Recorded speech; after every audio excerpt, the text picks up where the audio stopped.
Hello friends, എന്തൊക്കെയാണ് വിശേഷം? നമ്മുടെ നാടൻ കോഴി വളർത്തണ എല്ലാവർക്കും സുഖമല്ലേ? അല്ലാത്തവർക്കും സുഖമല്ലേ?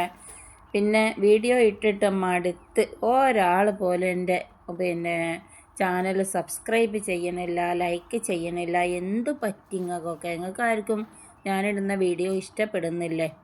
അപ്പോൾ നിങ്ങളെല്ലാവരും ഒന്ന് സബ്സ്ക്രൈബ് ചെയ്ത് സപ്പോർട്ട് ചെയ്യണേ പ്ലീസ്. ഇപ്പം നമ്മുടെ പുള്ളിക്കോഴിക്കളാണിത്. ഏകദേശം ഇതിൻ്റെ മുന്നുള്ള കോഴിക്കളൊക്കെ മുട്ടടാൻ തുടങ്ങിയിട്ടോ. ഇത് രണ്ടാമത്തെ ബാച്ചേനി. ഇവരും ഏകദേശമൊക്കെ മുട്ടടാനായി തുടങ്ങിയാണ്, മുട്ടടി തുടങ്ങിയിട്ടില്ല.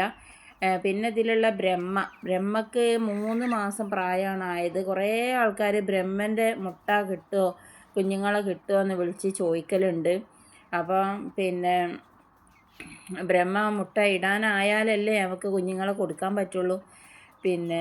അതുകൊണ്ട് 2 ബ്രഹ്മൻ്റെ കുട്ടീനെ ഞാൻ അന്ന് വാങ്ങീനി. അന്ന് കൂടുതൽ വാങ്ങാനില്ല, ബ്രഹ്മക്ക് ഭയങ്കര വിലയാണല്ലോ. ഞാൻ 1.5 മാസമുള്ള കുട്ടീനെ 1100 രൂപക്കാണ് വാങ്ങിയത്. അങ്ങനെ ഒരു പൂവനും ഒരു പെടയും വേണമെന്ന് പറഞ്ഞിട്ട് അങ്ങനെ വാങ്ങിയേനി. ഇപ്പം അവർക്ക് 3.5 മാസമാണ് ആയത്. എത്ര മാസം ആയാലാണ് ബ്രഹ്മ മുട്ടയിടൽ എനിക്കറിയില്ല. എല്ലാവർക്കും തരണ്ട്, മുട്ടയിട്ട് കുഞ്ഞുങ്ങളാവട്ടെ എന്നിട്ട് തരണ്ട്.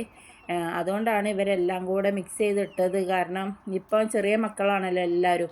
അപ്പോൾ കുറച്ച് കഴിഞ്ഞിട്ട് മാറ്റിയിടാമെന്നാണ് വിചാരിച്ചത്. ബ്രഹ്മേനെ സെപ്പറേറ്റ് കൂട്ടിലിടണം, പിന്നെ പുള്ളിക്കോഴികളെല്ലാവരും ഒരുമിച്ചിടണം. അപ്പോൾ ഇതിലുള്ള ആ വെള്ള പൂവനെ കൊടുക്കാനുള്ളതാണ് കേട്ടോ. കാപ്പിരി വെള്ള പൂവനെ കൊടുക്കാനുള്ളതാണ്. ആർക്കെങ്കിലും ആവശ്യമുണ്ടെങ്കിൽ പറയണ്ടേ. 500 രൂപയാണ്. ഇനിയിപ്പോൾ അതിനെന്തെങ്കിലും വിലയിൽ മാറ്റം വരുത്തണേ നമുക്ക് മാറ്റം വരുത്തും ചെയ്യാം, അതിനൊന്നും കുഴപ്പമില്ല.